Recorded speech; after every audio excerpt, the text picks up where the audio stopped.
Masih ingat Sunda Empire yang menghebohkan itu? Saat ini kita kembali dihebohkan oleh kehadiran paguyuban Tunggal Rahayu yang ada di Garut, Jawa Barat. Paguyuban ini membuat heboh karena menggunakan lambang negara Pancasila sebagai lambang paguyuban.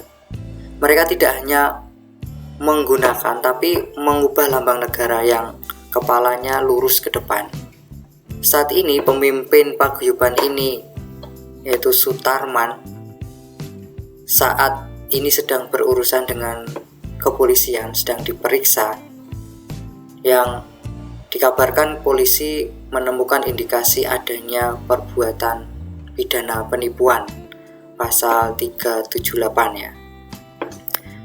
Kemudian permasalahannya, apakah boleh kita itu menggunakan lambang yang menyerupai lambang negara Pancasila untuk pribadi, untuk kepentingan pribadi, untuk kepentingan perkumpulan? Kita lihat rujukan regulasinya ya.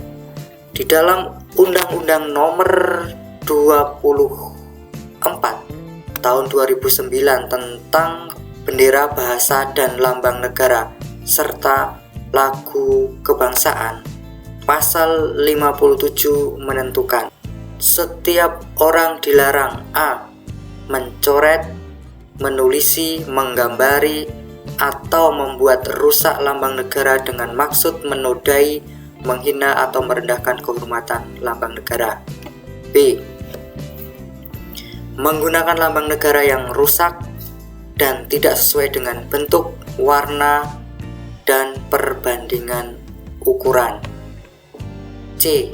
Membuat lambang untuk perseorangan, partai politik, perkumpulan, organisasi, dan atau perusahaan yang sama lambang negara. Dan D. Menggunakan lambang negara untuk keperluan selain yang diatur dalam undang-undang ini. Tambahan informasi untuk pasal 57 huruf D ini sudah dianulir oleh Mahkamah Konstitusi melalui putusan nomor 4 garing PUU strip 10 Romawi garing 2012. Yang kontekstual dengan kasus paguyuban ini, ia menggunakan lambang negara untuk paguyuban. Undang-Undang 24 tahun 2009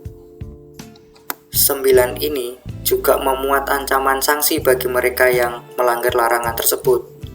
Di pasal 59 disebutkan dipidana dengan pidana penjara paling lama 1 tahun atau denda paling banyak 100 juta rupiah setiap orang yang dengan sengaja menggunakan lambang negara yang rusak dan tidak sesuai dengan bentuk, warna, dan perbandingan ukuran, atau B. Membuat lambang untuk perorangan, partai politik, perkumpulan, organisasi, dan atau perusahaan yang sama menyerupai lambang negara.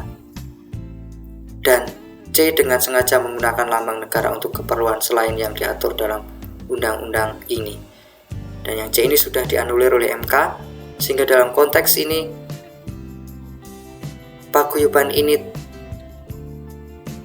bisa dikualifikasi ya menurut AD and Justice menggunakan lambang negara untuk keperluan paguyuban memenuhi syarat langgar pasal 57 huruf B dan C ya, menggunakan lambang negara yang tidak sesuai dengan bentuk.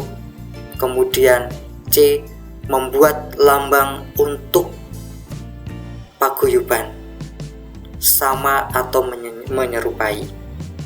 Nah, saat ini polisi belum menemukan atau masih mempelajari adanya pelanggaran Undang-Undang 29 atau adanya pelanggaran terhadap penggunaan lambang negara. Polisi masih mengundang para ahli. Semoga ada pembelajaran yang bisa kita peroleh dari kasus ini, bahwa kita harus bisa menghormati, menghargai lambang negara kita yang merupakan hasil dari proses sejarah panjangnya perjuangan para pendahulu kita. Jadi kita tidak bisa seenaknya membuat atau mengubah, memodifikasi sesuka hati kita.